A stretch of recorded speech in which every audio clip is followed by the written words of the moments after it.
Hi, everyone. Welcome. Thanks for joining us today for our webinar, 9 Ways Companies Are Safeguarding Against Future Supply Chain Disruptions. My name is Stacey Ajum, and I'm a marketing manager here at Siegel Scientific. Just to let you all know, this presentation is being recorded. All attendees are on mute, but if you feel uncomfortable, please log off at this time. No worries, all attendees and registrants will receive access to the recording after the live session today. Awesome. And just to let you know, we will be having a Q&A at the end of the session, so please feel free to submit your questions throughout the presentation, and hopefully at the end we can get to them. But if we don't have time and can't get to your question, no worries. We'll follow up with you via email at the end of the session or once the session is over. Awesome. And so, yeah, again, make sure you check your audio. And if you can't hear us, just go ahead and check those settings. And then also there is a phone in option as well. However, you won't be able to see the screen, but yeah. And before we get started, I am going to go ahead and share a poll with you all. Awesome. So when you have a moment, go ahead and submit your answer to this poll. And the poll question is, which of the following actions and/or strategies are you currently using to safeguard against future supply chain disruptions?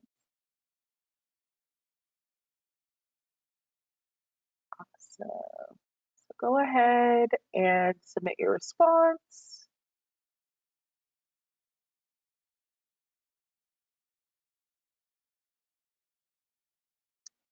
Awesome. So we're going to close this poll on up. And then we are going to do a second poll.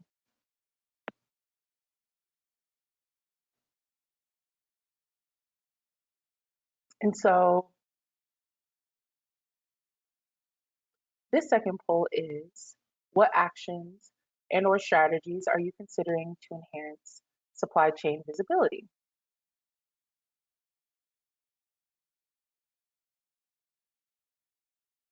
Awesome. So we're gonna have a few more seconds on this one.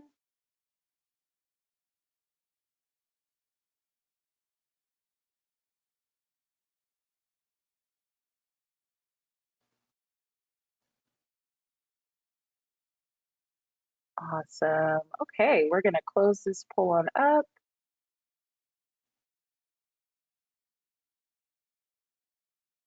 And up next, we're gonna go into our presentation.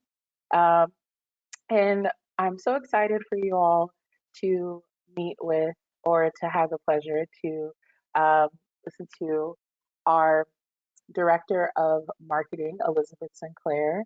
Elizabeth has been with the company for a great amount of time. She has a lot of insight into our verticals as well as into supply chain and labeling as a whole. So without further ado, Elizabeth, please take it away. Thanks, Stacey, and hello, everyone. I'm glad you could join us today. I saw a lot of familiar names on the registration screen, so hello to everyone, all of Bartender's old friends, and hello and welcome to Bartender's new friends. You probably know that Siegel Scientific develops and markets Bartender label software, right? And the largest collection of Windows printers drivers available, but that's not really how we think of what we do. Our true focus has always been understanding the problems businesses face today, anticipating future needs, and helping them solve those problems with software tools based on user-influenced product development. And Bartender knows supply chains. Every one of the 25 companies that the global research firm Gartner has named to their 2021 list of best supply chains is a Bartender customer. All 25 of the companies named to Gartner's 2021 top healthcare supply chains are too. And so over the last year and a half, during this challenging time in the supply chain, we've seen a tremendous shift among enterprise organizations to bartender. Uh, People are calling us, asking us questions. They're deploying our product at a really exceptional rate. And I personally believe it's because the software helps our customers meet the challenges that they're facing today. Bartenders built with the supply chain in mind. Having access to a secure, reliable labeling system is helping businesses proactively safeguard against future supply chain disruptions. So to help us better understand the problems of today's supply chain and in turn help our customers face these unique issues, we conducted research early this fall. We surveyed 600 enterprise level supply chain leaders in the US about the changes they're making going forward to avoid the kinds of disruptions we're facing now. If you watch the news, you've seen it. Ports are backed up. There's a global shortage of carriers. There's talk of empty shelves, although I visited my local grocery store and Costco this weekend, and I describe what I saw as abundance, not scarcity, but things are indeed different. Consumers are beginning to understand that they might have to settle for the brand that's available instead of the brand that they prefer. And outside of food, CPGs, and process manufacturing, the discrete supply chain has taken a significant hit. A few years ago, the chief supply chain officer of one of the big box stores was quoted as saying that they were never going to keep more than 2 days merchandise on the shelves.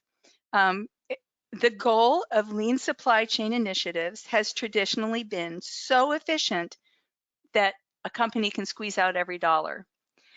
But this very successful emphasis on just-in-time manufacturing and offshoring parts productions to gain efficiencies and cost reduction relied on the status quo, a supply chain that acted as it always did.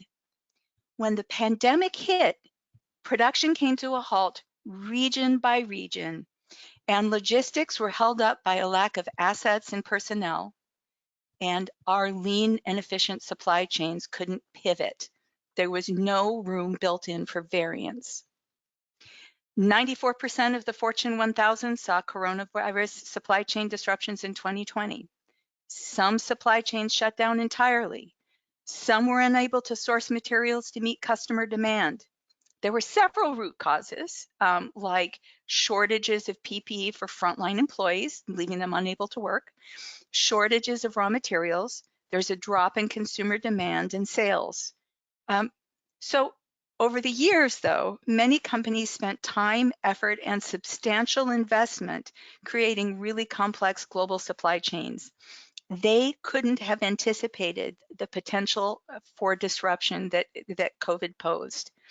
In response to the unexpected events of the global pandemic, companies are now taking action to safeguard against this happening in the future. The leaders we interviewed for our survey are looking at the supply chain in new ways. The emphasis is agility, ability to respond to new and unexpected pressures as they arise, while maintaining process efficiencies. They're shifting the way they think about technologies, relationships, and investments as they build this new, nimble global supply chain. Today, we're going to talk about the survey results, what our enterprise supply chain leaders are planning, and we'll see what we can learn from them. So let's talk about our survey. First, let's talk about who we talked to. Again, we talked to 600 US-based participants. They were all enterprise level companies, and we defined that for this purpose as greater than $50 million in revenue. They were from 4 sectors: supply chain, regulatory, technology, and manufacturing. There were the companies are fairly evenly split, I'd say, from what we would consider generally from employee size, a medium-sized business, to really, really large businesses. And here's the part that I think is most significant. The people we surveyed are the people who know. We surveyed CTOs, chief supply chain officer, directors and VPs of IT, supply chain, regulatory, ops, and other. I'm not sure what those other were, but these are the people whose boots are on the ground, and they are the ones who are dealing day to day with these issues. So our first question was, which of the following actions and strategies are you employing to safeguard against future supply chain disruptions? The survey uncovered that improving partner and supplier relationships is the most common action companies plan to implement, followed closely by developing a contingency plan. Supplier relationship management has always been crucial, but the events of COVID-19 emphasized the importance of strong relationships and alignment through every node and with every trading partner in the supply chain. There's strong movement towards multi-sourcing and diversification, and only 2.67% of respondents said there's no action being taken at all, which just underscores the industry-wide trend of acting on recent events. Next, we asked, what kind of analytics, actions, and strategies are you employing to safeguard against future supply chain disruptions? Planning wins here. Sales and operations planning, or S&OP, comes in first, with capacity planning a very close second. Robust S&OP gets companies better visibility into sales, marketing, operations, and financial data. Manual S&OP can be a cumbersome process, so many companies are investing in dedicated S&OP software to automate their processes. It speeds things up and frees employees to work on other things. S&OP can be a challenge to any business. It involves coordination of components and people, both within the supply chain and outside of the supply chain. Things all need to work together cohesively. The disruptions of 2020 have highlighted the importance of shoring up S&OP processes to mitigate supply chain issues, which in turn can increase revenue and profitability, right? So what exactly is S&OP? There are 5 steps that I think will help you understand the process. First, there's data gathering. That's self-explanatory. It's collecting forecasts and information on things like inventory, recent sales, and cash flow. Second is demand planning, which is deploying a prescribed process for historical analysis and future forecasting. The third step is supply planning. It's an assessment of production and distribution capacity and constraints, including component part production.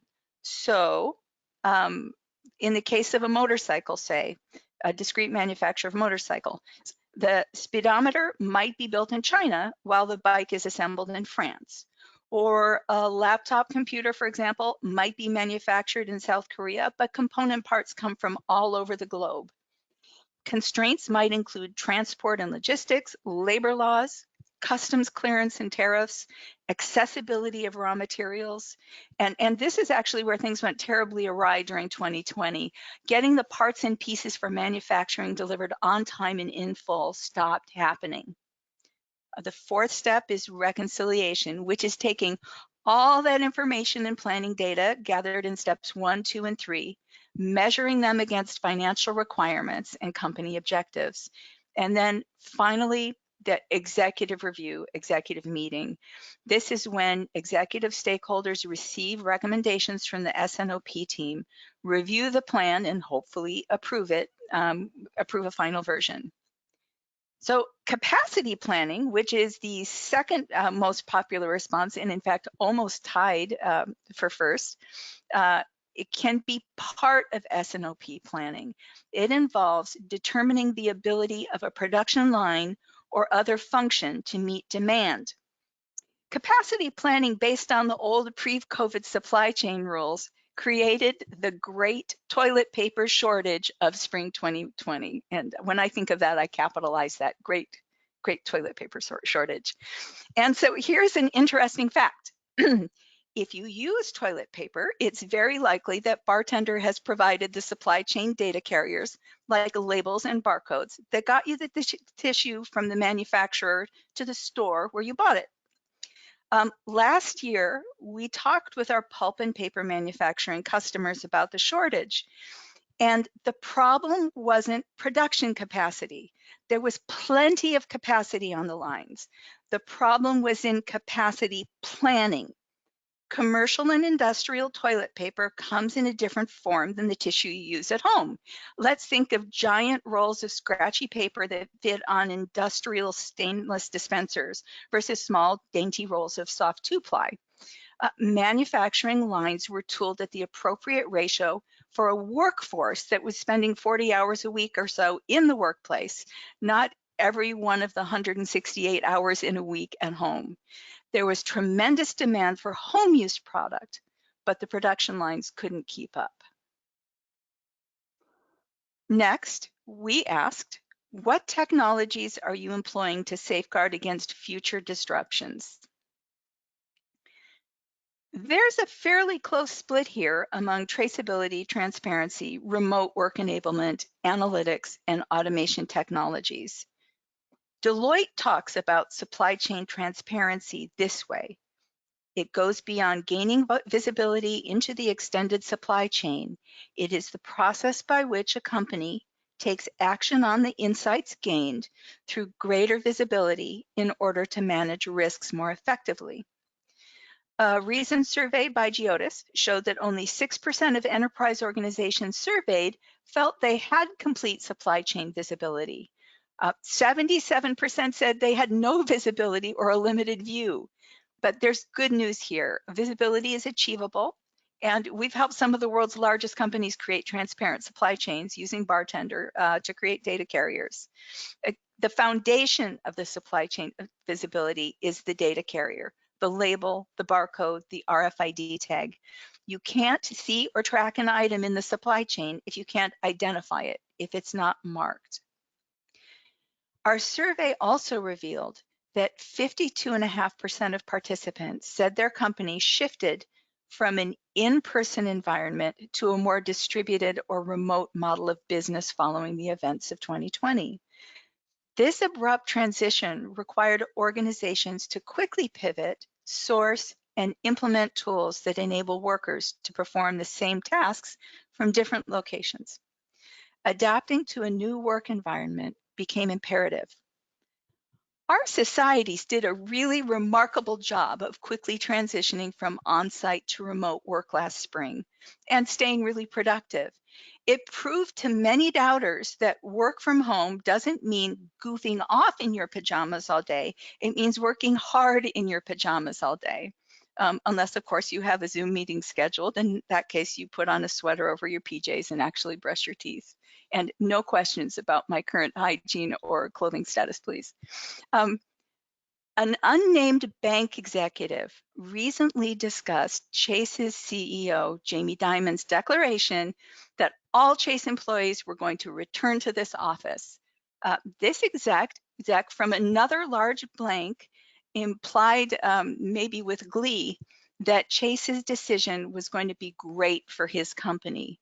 It was going to be a recruiting advantage for the best talent now that employees have had a protracted taste of work from home. In this tight labor market, employers must seek every advantage.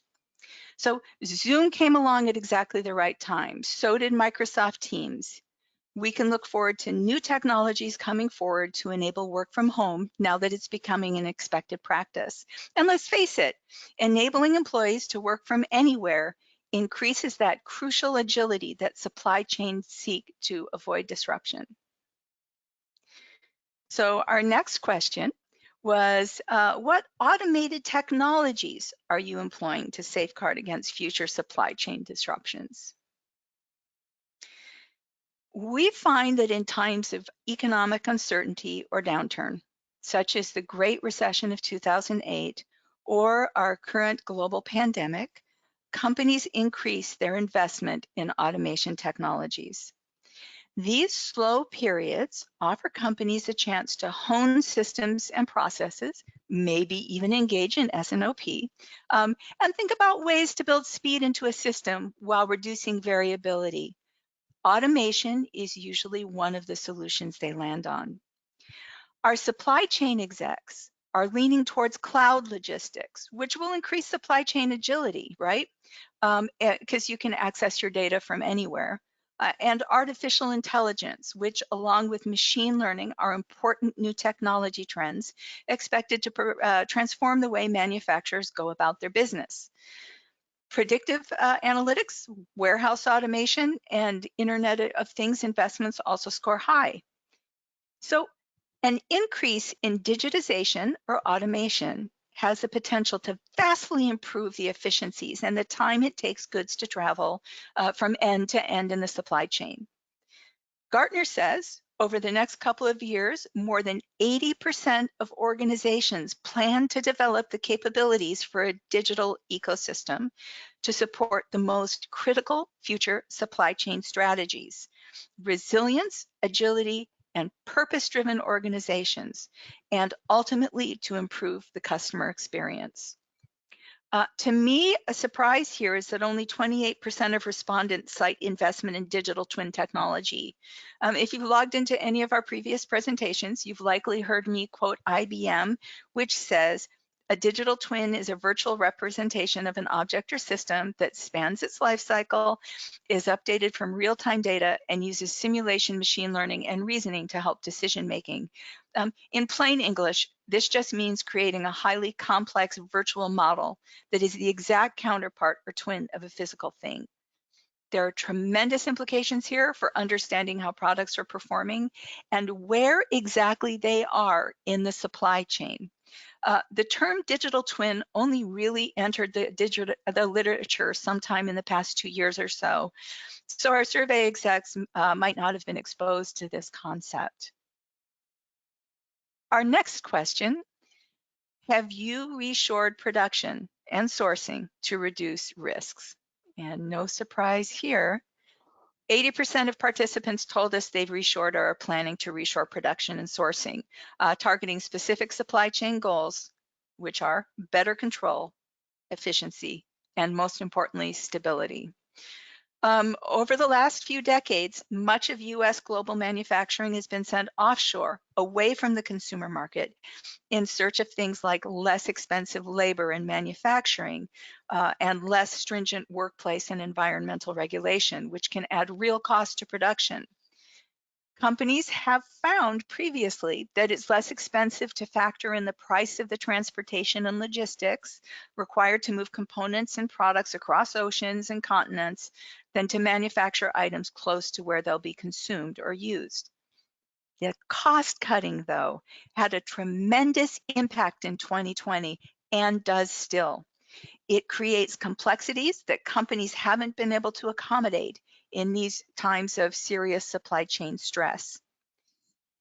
And as supply chains continue to become more complex, analyzing systems and suppliers in the global marketplace becomes a means of reducing those supply chain risks and improving resiliency. Many companies, and as you know, we consumers experience the hard realities of production lines halting over the last 18 months due to COVID-19, again, because of lack of personnel and inability to acquire component parts. The benefits to reshoring, and particularly supply diversification, has become abundantly clear.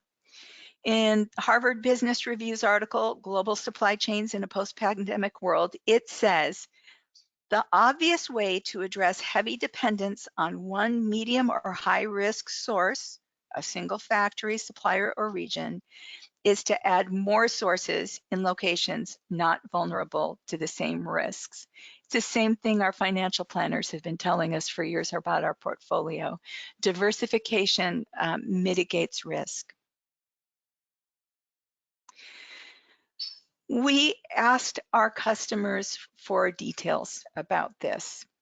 What multi-sourcing and supply chain diversification tactics are you employing to safeguard against future disruption? It's all about suppliers here. Our respondents are assessing the ways they plan and interact with their suppliers. They're factoring suppliers into evaluations and planning. They're identifying backup suppliers for those times when a part is stuck on a ship or a factory has had to close down. They're strengthening relationships to make sure that their company's needs are a priority in tight times. They're diversifying supplier portfolio, again, to distribute risk.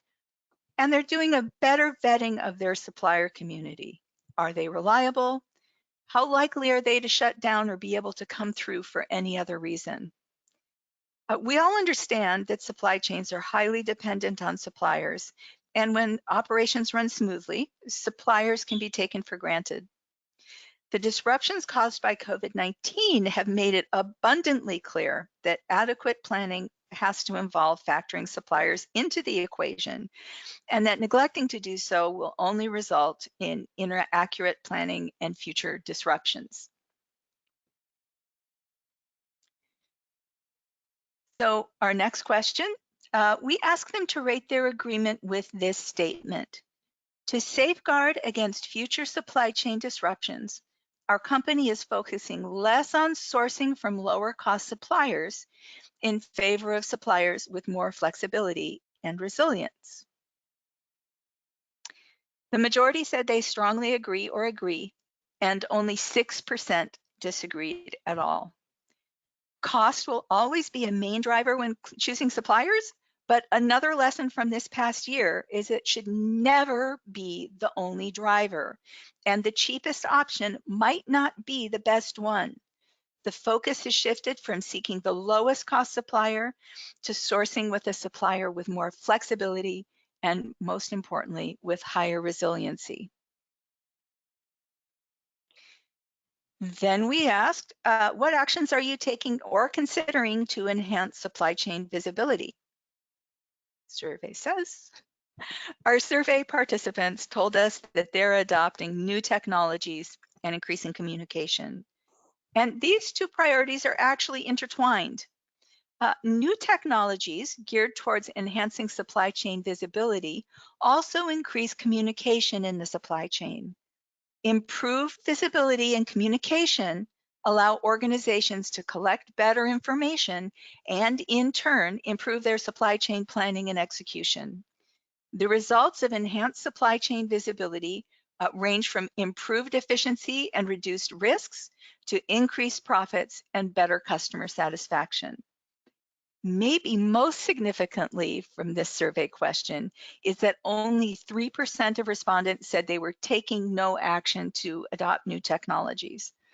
The COVID-19 pandemic has shown businesses the need for new ways of doing things, and the agility that new technologies are providing are key to corporate survival in this post-COVID supply chain.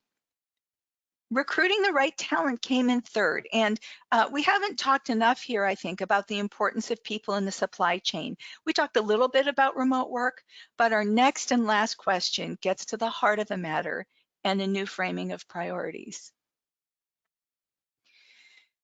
Finally, we asked our participants to rate their agreement with this statement. As a result of COVID-19, my company has made changes to keep employees healthy and productive by supporting new ways of working.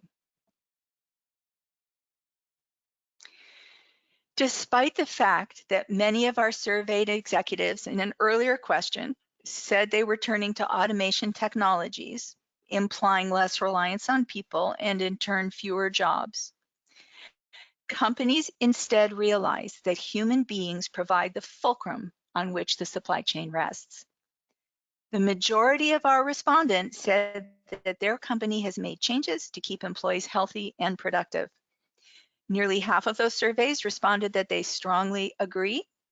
Another 38% agree that because of COVID-19, their company made changes to support new ways of working with the express intent of keeping employees healthy and productive. Again, only 3% of respondents disagreed at all, and I wonder if it's that same 3% that have been showing up throughout these survey questions, which I believe indicates a real shift in how companies think of their workforce. Workers aren't just human capital anymore. Overall, this trend is seen across industries and sectors. McKinsey reports that 96% of companies globally provided additional mental health resources to employees during the pandemic. Companies realize the well-being of their employees impacts the supply chain and bottom line figures in several ways. A healthy workforce results in greater productivity, better work quality, and improved relationships. These benefits not only are felt at the micro level, but positively impact the entire supply chain. So, what can we conclude from our survey? The disequilibrium predicated by COVID-19 has forced companies to alter their ways of doing business. It's been a catalyst for rapid change. There is no going back to the way things were. To quote one of the smartest people I know, our CEO here at Siegel Scientific, we're looking ahead, not backwards. Operating in this brave new world requires strengthening relationships with suppliers and employees, an increased focus on analytics, deployment of new technologies, supplier and market diversification, and perhaps choosing the more flexible option over the least expensive one. Lean processes and efficiencies will always have a place in the global supply chain, but never at the cost of agility and the ability to pivot in dynamic times. Corporate leadership understands that nimble companies will survive and flourish, and they're taking the steps required to become more flexible and responsive. So, Stacy, do we have any questions? We do have a couple questions, but before we get into our questions, and again, thank you so much, Elizabeth, for the great presentation. Before we get into the questions, I'm actually going to share some of the poll results. All right. So 60% said that improving partner and supplier relationships was one of the actions that they're currently using to safeguard against future supply chain disruption. And then for our second poll, it's tied, which is very interesting. And it's tied at 38% with people are using an efficient integration platform. That's what they're thinking about actually considering to enhance their supply chain. And then it's tied with no action being taken. Yeah. Hopefully the no action being taken might change. But we'll see, we'll see. But yes, we do have some questions for you, Elizabeth. So give me one moment here.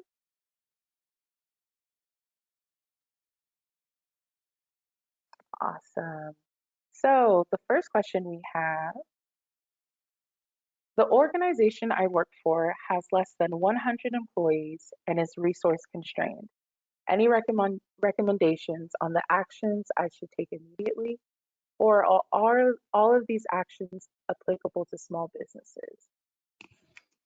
So, keeping in mind that small businesses have specific challenges that may be different than large enterprise organizations, um, the the tools are the same. So, if you're not able to source parts, if your supply chain dries up, if things are stuck on a boat out in a harbor somewhere, you're looking at really the same issues that that large organizations are facing. And I think some SMBs shy away from adopting automations kinds of technologies. And being really serious about looking at data and analytics because they don't think that these are things that that maybe they can afford, or maybe it's too complex for a smaller organization. But the truth is that best practices are best practices, and so many of the tools that large companies use that are really expensive are scalable. There are editions and versions of software. There are consultants. Um, there are all kinds of useful tools that smaller businesses can use that are focused, laser focused on their segment and the kind of business that they do. So again, a best practice is a best practice. There's no reason for a small business to feel that they don't have that same arsenal at hand that the enterprise organizations have, because really, again, scalability is key here. You really do face very similar problems, and the solutions are always they're always similar. You know, find a consultant that's in your price range. They'll open your eyes to possibilities. Awesome. Thank you so Any much. other questions? Yeah, we do have one more. And this question is, how can I use Bartender or any labeling software to fight against future supply chain disruptions? I use Bartender for my labels, but I'm unclear about how it can help mitigate supply chain disruptions. For example, how can my labels help me when a supplier has missed a deadline? Okay, who asked this hard question? this this is so okay. I think the best way to answer this question is with a story, and I'm glad I have this story to tell. So, a large cola manufacturer is a Bartender customer. They're global. They have bottling facilities all over the world. I think it was 2017 that Hurricane Maria hit Puerto Rico, and this company had a significant bottling operation, a plant in Puerto Rico. And as many of you know, for any kind of food production and processing, there are traceability rules, there are supply chain rules. There's a lot of complicated serialization and lot marking and tracking involved to the, you know, in some cases to the case level. This company, you would think that shutting down a significant operation that served Latin America and actually much of the southeast of the US, that this would cause a tremendous problem and backups, and to coin a phrase, a bottleneck in the cola industry. But they were a Bartender customer. And so they managed their labeling at all their facilities centrally.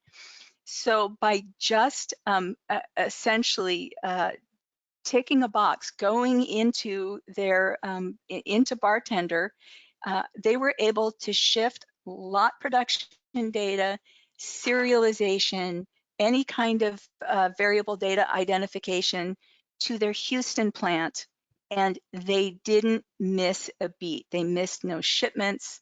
They got their work taken care of.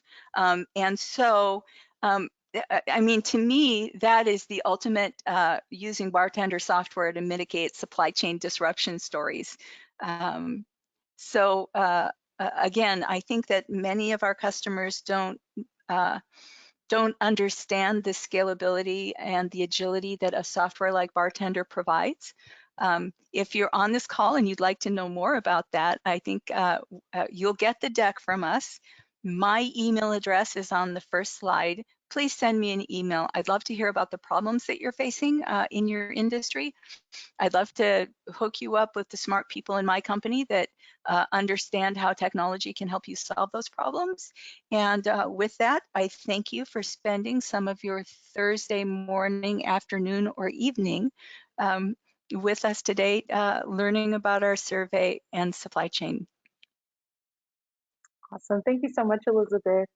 And just to let you all know, we'll be having some more webinars coming up in the future. So if you haven't already, go ahead and head to our website and you can register for our upcoming webinars there.